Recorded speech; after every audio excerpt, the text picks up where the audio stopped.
বন্ধুরা চলে আসলাম আজকে তান্দুরি চা খেতে। দেখতে পাচ্ছেন এখানে এরা খুব মজাদার এবং সুস্বাদুভাবে তান্দুরি চাটা বানায়।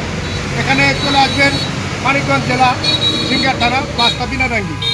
এখানকার তান্দুরি চাটা অনেক নাম করা সুনামধন্য, সেই জন্য আমরা খেতে চলে আসলাম। দেখি ভাইকে একটু জিজ্ঞেস করো কী অবস্থা। এই দেখতে পাচ্ছেন কীভাবে চাটা তৈরি করে। সবাই চলে আসবেন বন্ধুরা, আপনাদেরকে দাওয়াত দিলাম আমার পক্ষ থেকে।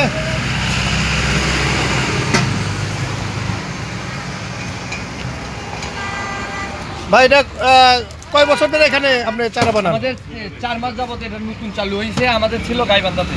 ও আচ্ছা আচ্ছা, গাইবান্ধাতে ছিল, ওখান থেকে আবার এখানে ট্রান্সফার হয়েছে। তাতে আপনার কেমন লোক আসে এখানে খাইতে? এখানে অনেক দূর দূরান্ত থেকে লোক আছে। আপনি কয়টা থেকে কয়টা পর্যন্ত পাওয়া যায়? 3টা থেকে রাত্রি 10টা পর্যন্ত। এখানে সবাই চলে আসবেন বিকাল 3টা থেকে রাত 10টা পর্যন্ত এখানে চাটা পাওয়া যায়। চার সাথে আর কি আছে? পোড়া রুটি আছে, তান্দুরি চা, মটকা চা। এর সাথে পুরা রুটিও আছে।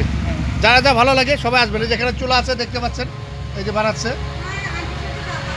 এটা একদম হেমায়তপুর থেকে খুব নিকটেই নদীর যে ব্রিজটা আছে, ব্রিজের ঢালেই এই চাটা।